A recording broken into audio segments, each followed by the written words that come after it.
Գրեթե ամեն տարի Զատկի տոնին ընդառաջ սպառողական շուկաներում ձվի գնի նկատելի աճ է գրանցվում։ Թեև այս պահի դրությամբ շուկաներում, խանութներում ու սուպերմարկետներում ձվի դեֆիցիտ չկա, բայց միևնույն է ձվի գին նոր օրի աճում է։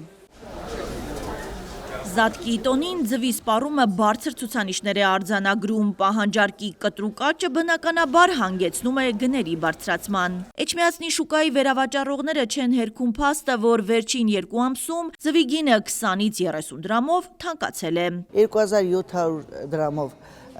մի աչենկեն վերցնում ենք, վաճառում ենք 3000 դրամով։ Էդի վերաբերվում է ֆաբրիկաների ձվերին։ Իսկ մասնավոր տանձուն 80 դրամով յուղացին հանձնում է, նորից էլի 100 դրամով վաճառվում է։ Հատկապես մեծ է տնական ձվի պահանջարկն, ամեն երկրորդ գնորդը տնական ձու է նախընտրում, ասում է տիկին Նայրան։ Ինչ կան էլ պետական ձուն տարբերություն տա, բայց տնական ձու են ուզում բոլորն էլ։ Բայց ֆերմային էլ վատը չի, շատ լավն է, նույնիսկ չի զիջում տնականին։ Գյուղացիներն անձամբ են ձուն շուկա բերում, շուկայի իր վաղեմի հաճախորդներին տիկին Նայրան չի նեղացնում, ձուն հավաքում, պահեստավորում է, որպեսզի Զատկի տոնին ձվի պակաս չլինի։ 2 յաչենկա մի հատ գյուղացիա բերեմ, 3 հատ մի հատ բերեմ, բնականա ձուն 40 օր ուժի մեջ է ձուն։ Ասենք խոսքի շաբաթվա ընթացքում հավաքում եմ, որ զադի գա, իմ հաճախորդներին չնեղացնեմ, վաճառեմ։ Եթե հիմա մեկ հավկիթի գինը տատանվում է 100-ից 120 դրամի սահմաններում, մարդիկ չգիտեն, թե այս մի քանի օրերի ընթացքում ինչպիսի զարգացումներ կլինեն։ Ասում են, մեր երկրում ամեն ինչ անկանխատեսելի է, թանկացումների խնդրին ամեն օր են բախվում։ Թեկուզ գնաճ է, բայց սա խոչընդոտ չի կարող լինել սիրելի տոնը նշելու, վայելելու համար։ Սիրելի տոների համար թանկ որևէ բան չեմ կարող ասել կա, որտեղ եթե դա սիրելի է, ուրեմն ոչ չես կնայում դրա համար։ Կան թանկացումներ, բայց ես հələ չեմ օգտվել դրանցից։ Ների բարձրացում կա, որ ուշադրորեն ձուն թանկացել է 50 դրամով, շատ բարձրացել են գները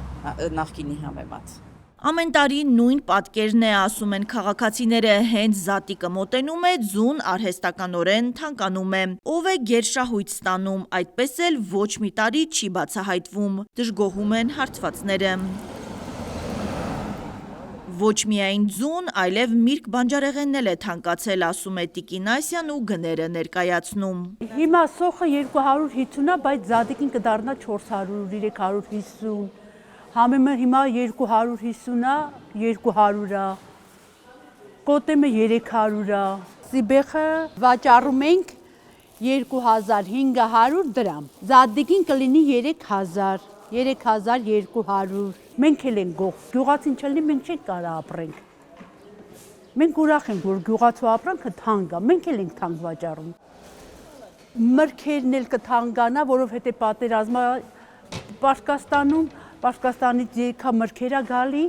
հիմա պահեստներում միրգ չկա, զոռով ճարում ենք, որ միրգը վաճառենք։ Հայաստանի Հանրապետության տնտեսական մրցակցության պաշտպանության պետական հանձնաժողովը ձվի շուկայում շաբաթական 3 անգամյա մշտադիտարկման փոխարեն անցել է ամենօրյա դիտանցումների։ Հանձնաժողովի նպատակն է պահանջարկի ավելացման պարագայում կանխել հավկիթը թանկացնելու տնտեսվարողների մտադրությունն ու գայթակղությունը։ Միևնույն ժամանակ ձու արտադրող ընկերությունները վերջին շրջանում հայտարարություն էին տարածել, թե Սուրբ Զատկին ընդառաջ խոստանում են, որ իրենց կողմից գների բարձրացում չի լինի։ Այսինքն բացթողման գինը չի բարձրանա արտադրողների կողմից, այնուամենայնիվ թանկացումներ կան և դեռ կշարունակվեն։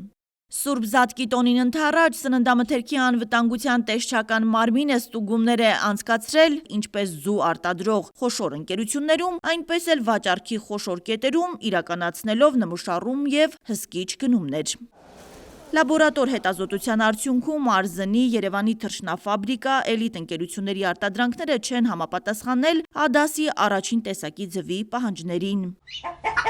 ՍԱՏՄ-ն հայտնել է, որ Արաքս, Արձնի, Գնթունի, Երևանի թռչնաֆաբրիկա, Էլի, Տերեբունի, Թարմ, Շիրակ եւ մի շարք այլ ապրանքանիշների ձվի կարգերը չեն համապատասխանել մակնշմամբ ներկայացվածին։ Խախտումներով խմբաքանակների համար տրվել են արտադրանքի իրացումն արգելելու, շուկայից հետ կանչելու, ոչնչացնելու կամ օգտահանելու մասին կարգադրագրեր։ Վերահսկողությունը շարունակվելու է։ Հասմիկ Ֆահրադյան, Բեն Անտոնյան, Արմալուր։